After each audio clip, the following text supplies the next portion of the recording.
Hello dear friends, welcome back on this YouTube channel.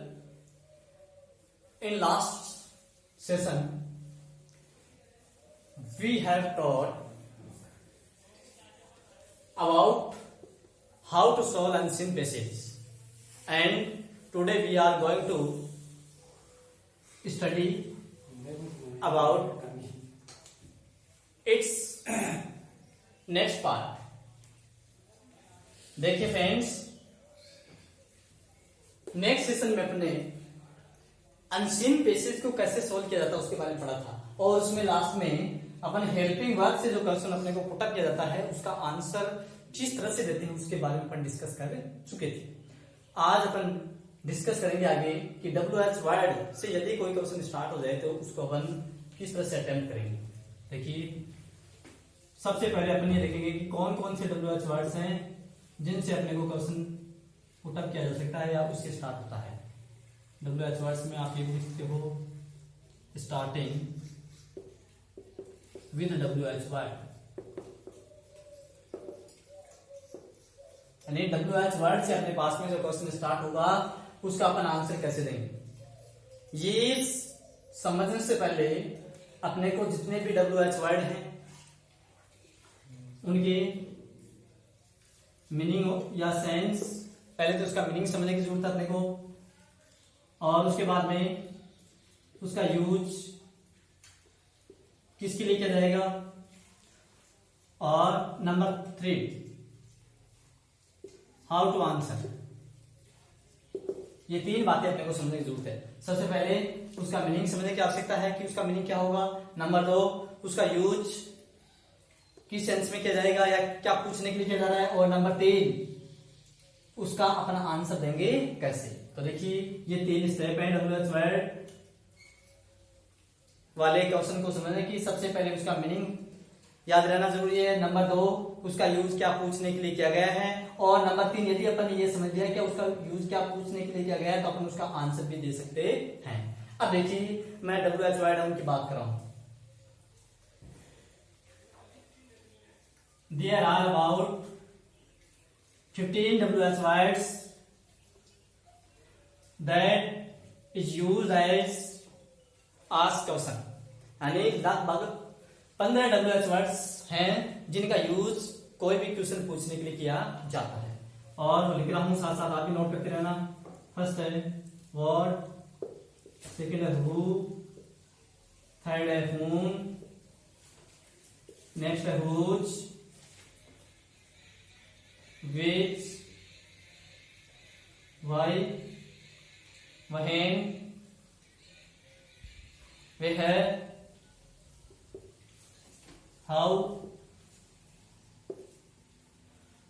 much, how many, how long,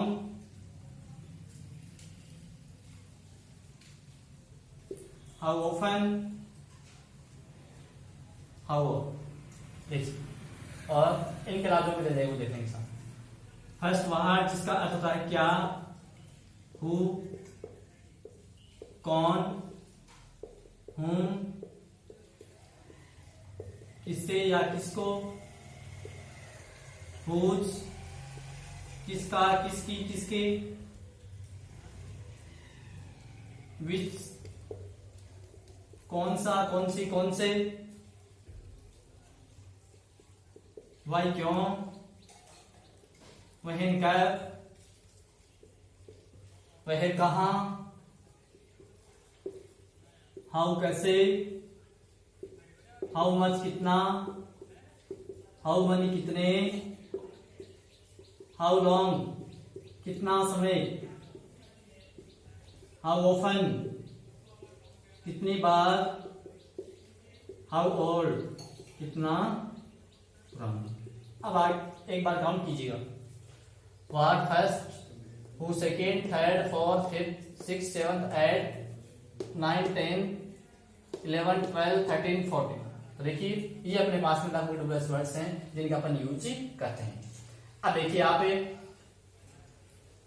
सबसे पहले मैं बात कर रहा हूं व्हाट, यानी व्हाट का यूज क्या के अर्थ में किया जाता है, लेकिन ये ध्यान दीजिए क्या पूछने के लिए किया जाएगा वो समझिए। व्हाट का यूज होता है किसी सब्जेक्ट को फाइंड आउट करने के लिए, या फिर किसी ऑब्जेक्ट को फाइंड आउट करने के लिए, या फिर व्हाट के द्वारा किसी घटना के बारे में क्या घटना घटित हुई उसकी जानकारी पूछने के लिए व्हाट का यूज किया जाता है। एक बार फिर समझिए कि व्हाट के द्वारा किसी सब्जेक्ट को फाइंड आउट कर सकते हैं, या किसी ऑब्जेक्ट को, सब्जेक्ट और ऑब्जेक्ट को, सब्जेक्ट को किसी व्यक्ति या वस्तु के रूप में, किसी नाउन के रूप में, जबकि ऑब्जेक्ट को किसी वस्तु के रूप में फाइंड आउट किया जाता है। इसके अलावा व्हाट का यूज किसी का ऑक्यूपेशन यानी व्यवसाय की जानकारी लेनी हो, या किसी घटना, क्या घटना घटित हुई उसके बारे में जानकारी लेनी हो, तो वहां व्हाट का यूज किया जाता है। नेक्स्ट अगला है हु, कौन, यानी हु का यूज किसी सब्जेक्ट को फाइंड आउट करने के लिए या सब्जेक्ट का पता लगाने के लिए किया जाता है। नेक्स्ट है हुम, किसे या किसको। हुम का यूज भी ऑब्जेक्ट को फाइंड आउट करने के लिए किया जाता है, यानी हुम का पता किसी ऑब्जेक्ट को फाइंड आउट करने के लिए किया जाता है। और हुम में जो ऑब्जेक्ट फाइंड आउट किया जाएगा वह कौन सा ऑब्जेक्ट होगा, इनडायरेक्ट ऑब्जेक्ट। कौन सा ऑब्जेक्ट रहेगा, इनडायरेक्ट ऑब्जेक्ट। अब आप यहां समझने की कोशिश करना कि ऑब्जेक्ट भी दो तरह के होते हैं। फर्स्ट डायरेक्ट ऑब्जेक्ट और सेकंड होगा आपका इनडायरेक्ट ऑब्जेक्ट। डायरेक्ट ऑब्जेक्ट में आएगी आपके पास में जिसको नॉन लिविंग यानी कोई वस्तु हो सकती है आपके पास में, और लिविंग ऑब्जेक्ट यानी कोई भी आपके पास में पर्सन या एनिमल जितने भी होंगे वो किसके रूप में आएंगे, इनडायरेक्ट ऑब्जेक्ट के रूप में आते हैं। अब देखिए जब आपको डायरेक्ट ऑब्जेक्ट को फाइंड आउट करना हो तो किसका यूज करते हैं, व्हाट का यूज किया जाता है, और इनडायरेक्ट ऑब्जेक्ट को फाइंड आउट करना हो तो किसका यूज होता है, हुम का यूज किया जाता है। तो देखिए हुम किसे या किसको के अर्थ में किसी ऑब्जेक्ट को फाइंड आउट करने के लिए किया जाता है। ऑब्जेक्ट भी कौन सा फाइंड आउट होगा, इनडायरेक्ट ऑब्जेक्ट। अगला हुज, किसका, किसकी, किसके। इसका यूज होता है कोई आपके पास में पोजीशन या रिलेशन बताने के लिए, यानी हुज का यूज किसका, किसकी, किसके के अर्थ में किसी का संबंध या किसी का अधिकार या स्वामित्व है बताने के लिए किया जाता है। नेक्स्ट है विच। विच होता है कौन सा के अर्थ में, यानी किसी ऑर्डर को फाइंड आउट करने के लिए, किसी कर्म को फाइंड आउट करने के लिए कर सकते हैं, या कोई अपने पास में पर्टिकुलर थिंग हो या कोई पर्टिकुलर आपके पास में पर्सन हो उसको फाइंड आउट करने के लिए अपन कौन सा के अर्थ में विच का यूज करते हैं। नेक्स्ट है वाई। और इसका लग रहा है इंपोर्टेंट भी, देखिए वाई क्यों, यानी कोई भी आपके पास में इवेंट है, इंसिडेंट है, आपके पास में कोई भी डिस्क्रिप्शन है, घटना है, उस वह क्यों घटित हुई उसका रीजन जानने के लिए, यानी वाई का क्यों के अर्थ में किसी घटना का रीजन जानने के लिए यूज किया जाता है। नेक्स्ट है वहेन। वहेन का अर्थ होता है कब, यानी वहेन का यूज कब के अर्थ में किसी टाइम को फाइंड आउट करने के लिए, यानी वहेन का यूज क्या होगा, किसी टाइम को फाइंड आउट करने के लिए। और इसके आंसर के रूप में आपके पास में एडवर्ब ऑफ टाइम, जितने भी आप एडवर्ब्स ऑफ टाइम पढ़ते हो वो सारे इसके आंसर के रूप में आपको मिल जाते हैं। नेक्स्ट है वेयर। वेयर का अर्थ कहां के अर्थ में किसी पर्टिकुलर प्लेस को यानी किसी स्थान विशेष को फाइंड आउट करने के लिए वेयर का यूज किया जाता है। तो देखिए, और वेयर का जो आंसर आएगा आपके पास में वह रहेगा, वो रहेंगे adverbs of time, sorry adverbs of place, यानी जो आपके पास में प्लेस को इंडिकेट करने वाले एडवर्ब्स हैं वो इसका आंसर होते हैं। नेक्स्ट देखिए हाउ, कैसे। हाउ कैसे, यानी कोई घटना कैसे घटित हुई उसका डिटेल जानने के लिए या उसका रीजन फाइंड आउट करने के लिए अपन हाउ का यूज करते हैं। अगला हाउ मच, कितना।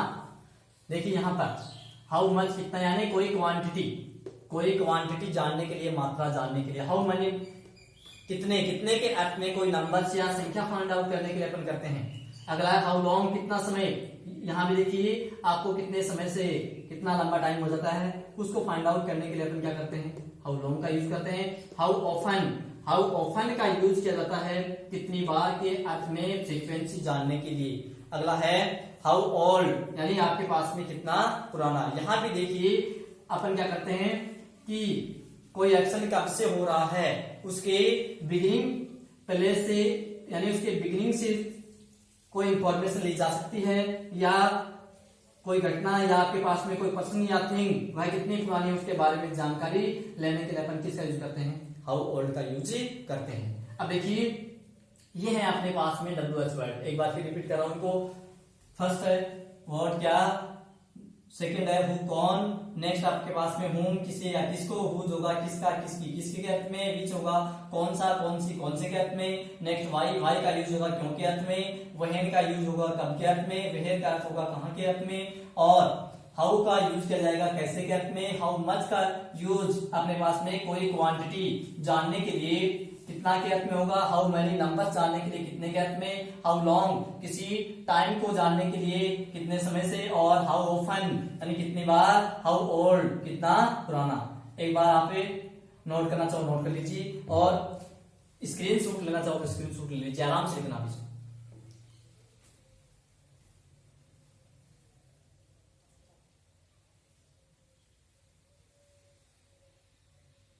हाँ देखिए इनके अलावा अपने पास में तो एक और रह जाता है जिसको आप हाउ फार बोलते हो। हाउ फार यानी कितना दूर या कितनी दूर, और हाउ फार का यूज होता है कितना दूर के अर्थ में कोई डिस्टेंस जानने के लिए यानी कोई दूरी जानने के लिए। इनके अलावा देखिए अपन वहेंस होता है उसका भी यूज करते हैं, वहेंस का अर्थ होता है कहां से या किस स्थान से। तो इस तरह के अपने पास में WH वर्ड है, उनका यूज अपना क्वेश्चन पुट अप करने के लिए किया जा सकता है। अब देखिए अपन इन WH वर्ड से स्टार्ट हो जाए तब इनका अपन आंसर कैसे लेते हैं। सबसे पहले जो अपना क्वेश्चन स्टार्ट होगा WH वर्ड से उसकी स्ट्रक्चर के बारे में जानते हैं। तो देखिए उसकी स्ट्रक्चर क्या होती है वो समझिए।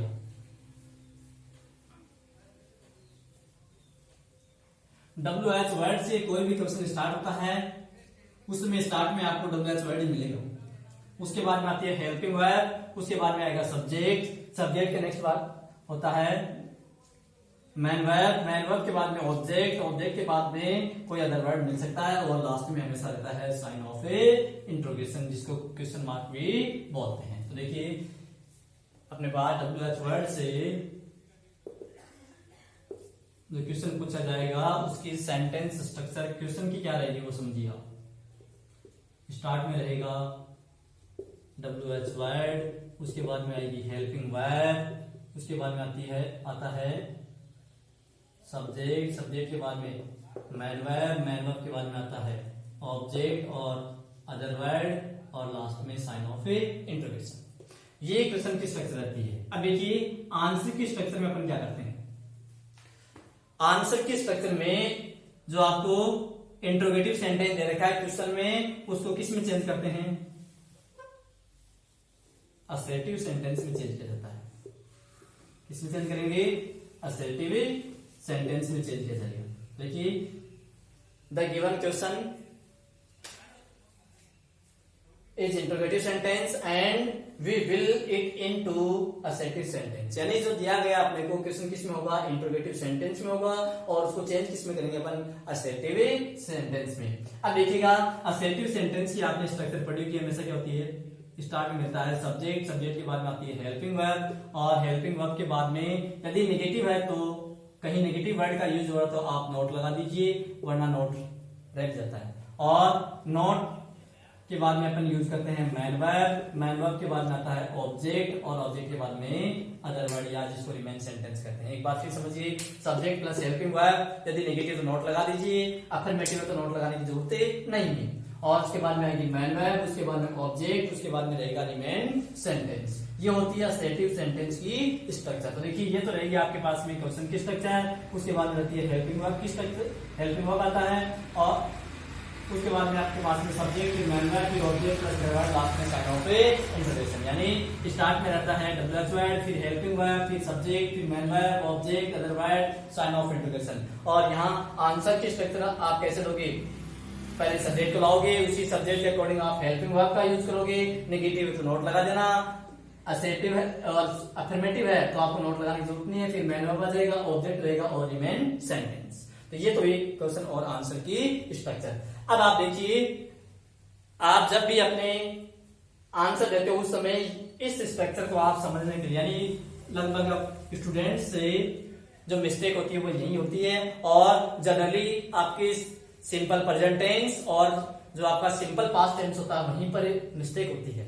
तो उस वो मिस्टेक ना हो, इससे पहले आपको उन दोनों की स्ट्रक्चर एक बार के बता देता हूं आपको। तो देखिए, सिंपल प्रेजेंट टेंस और यदि सिंपल पास्ट टेंस से कोई क्वेश्चन यदि पुटअप किया गया है तो उसका आप आंसर कैसे अटेम्प्ट करोगे, उसकी स्ट्रक्चर आपको मैं बताऊं, ध्यान से सुनना।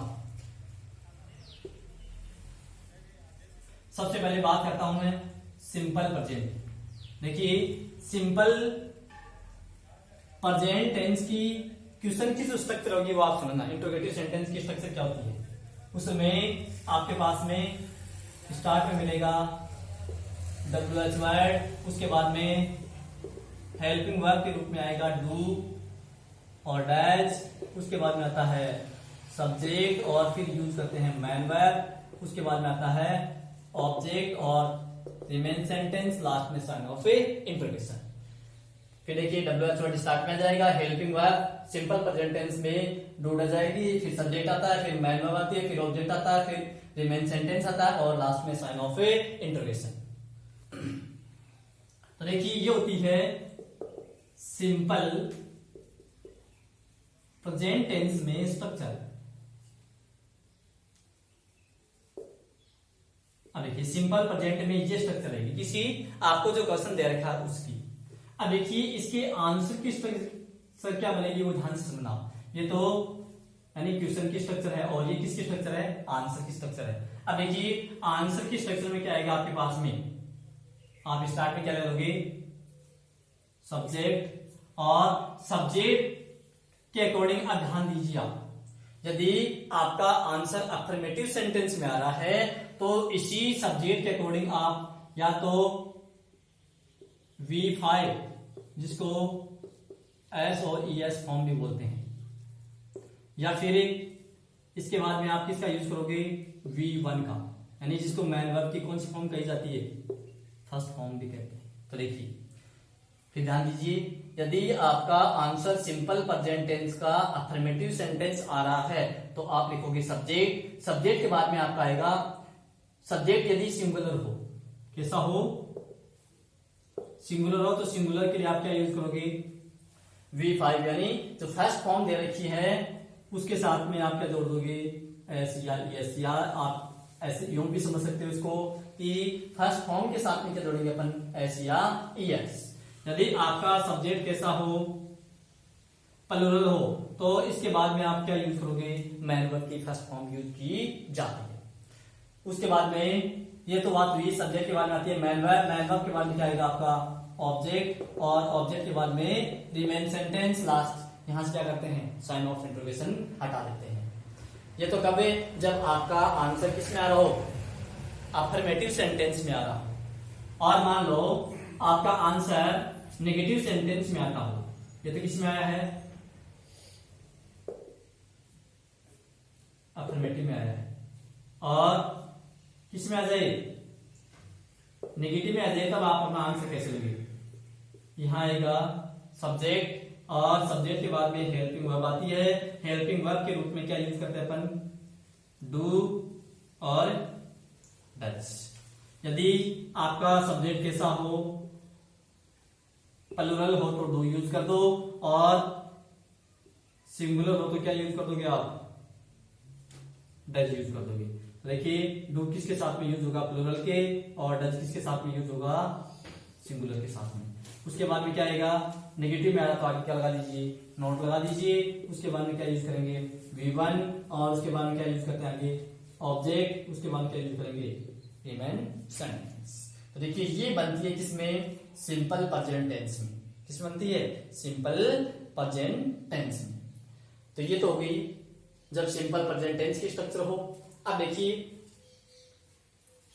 नंबर 2, यदि आपको WH वर्ड वाला क्वेश्चन किस में पूछा गया हो, सिंपल पास्ट टेंस में पूछा गया हो, तब आप उसको समझने की कोशिश करना। एग्जाम्पल फिर आगे अपन जो जो एक के वो विस्तार से WH वर्ड को पढ़ेंगे तब लेते रहेंगे। अब मैं बता रहा हूं सिंपल पास्ट टेंस। देखिए, सिंपल पास्ट टेंस में WH वर्ड से जो क्वेश्चन पूछा जाता है उसकी क्वेश्चन की स्ट्रक्चर रहती है अपने पास में,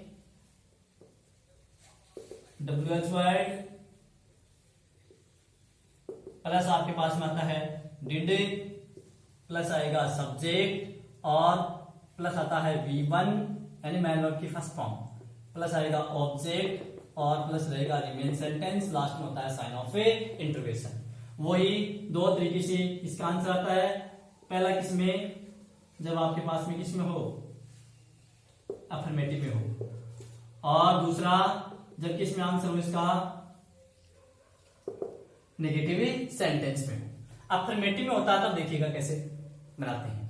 अफर्मेटिव की स्ट्रक्चर होती है, स्टार्ट में क्या लाते हैं अपन, सब्जेक्ट, उसके बाद में V2 क्या होती है, मैन वर्ब की सेकंड फॉर्म, और उसके बाद में आता है ऑब्जेक्ट और क्या जाएगा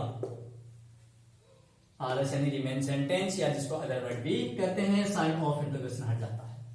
यदि इसी का आंसर किस में आ रहा हो, नेगेटिव सेंटेंस में आ रहा हो, तो यहां आएगा आपके पास में सब्जेक्ट और प्लस क्या रहेगा आपके पास में डिड, प्लस रहेगा नॉट, प्लस V1, प्लस क्या रहेगा ऑब्जेक्ट और लास्ट में क्या रहेगा रिमेन सेंटेंस। तो देखिए ये है अपने जो सिंपल पास्ट टेंस, यानी जब अपने को किसमें क्वेश्चन पुटअप किया गया हो, सिंपल पास्ट टेंस में यदि कोई क्वेश्चन पुटअप कर रखा हो तो उसके क्वेश्चन की स्ट्रक्चर रहती है WH word plus did plus subject plus V1 plus object plus remain sentence और लास्ट में साइन ऑफ इंटरोगेशन रहता है।